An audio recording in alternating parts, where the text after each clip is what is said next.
Hello, my name is Terry Rowlands. I'm the owner of Muck-Truck globally, and I've been asked by some of my dealers around the world to explain why you would be wasting your money to buy a Chinese copy of our product. First of all, as you can see, the product is very similar in looks and appearance.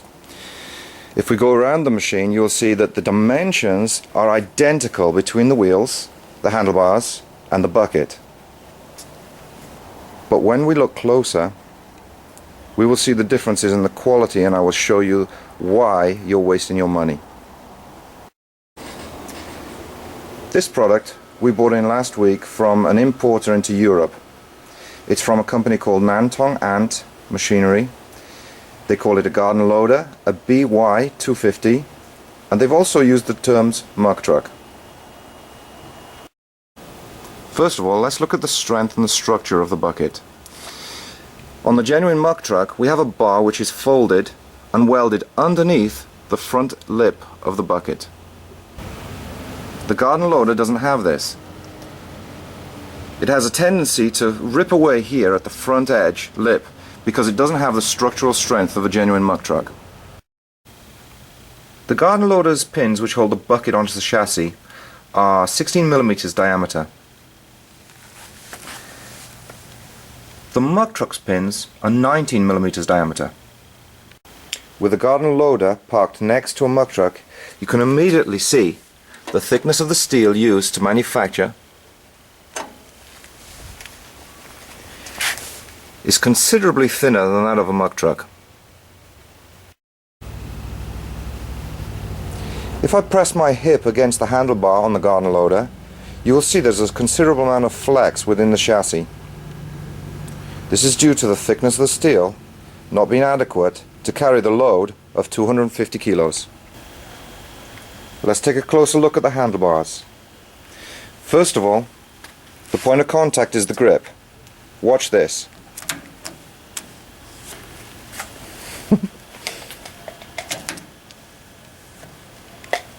Is that what you want to happen on your job site?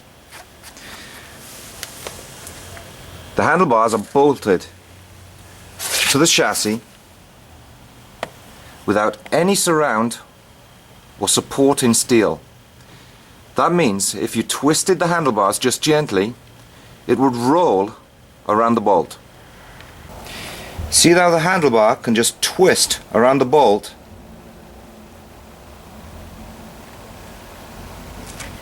The Muck-Truck's handlebar is sandwiched between two plates, and then the bolts are put through. That holds the handlebars in position.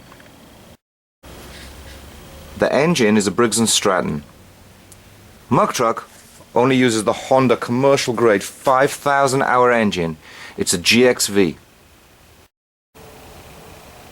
The garden loader gear shifter is 12mm diameter. The Muck-Truck gear shifter is 16mm diameter. The gear shifter is so thin, if I just press on it gently, you can see it flexing under the strain. The Muck-Truck's gear change lever goes through a grommet, which is a wear plate, and then through a bracket which holds the wear plate in position. This is where the real work takes place, and that's inside the chassis itself. The Chinese copy has a soft alloy engine pulley. The components, they are not painted. There are no sealed bearings, and the clutch arm is held on by a series of nuts. This particular model has had the clutch arm bent in order for it to align from the back to the front pulley to make the drive belt run sequential. The garden loader uses a Barner T2000 transmission. The manufacturers recommend 200 hours use on this transmission, which is the equivalent of about 3 months in a commercial application. Watch the gear shifter arm flex when I go to change gear.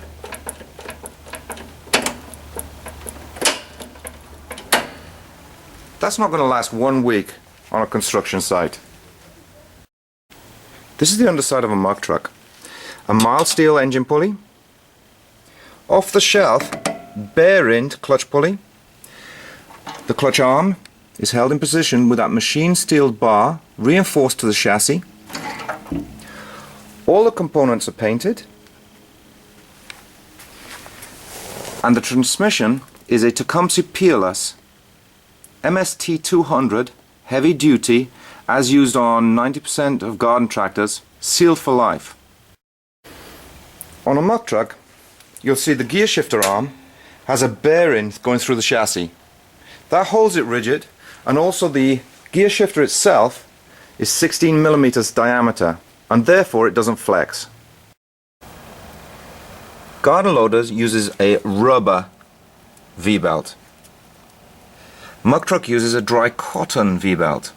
Dry cotton allows the pulley to slide on the belt a lot easier, which gives you a better clutching effect.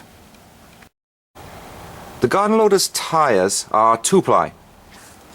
They're held on via an alloy hub, a thickness of 4 millimeters, and the wheel is held on position by bolts.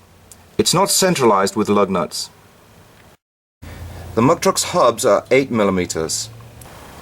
The Muck-Truck has 4-ply tires, and the wheel is held on via lug nuts, which centralize the wheel onto the hub. If somebody tries to tell you this isn't a copy, just watch this.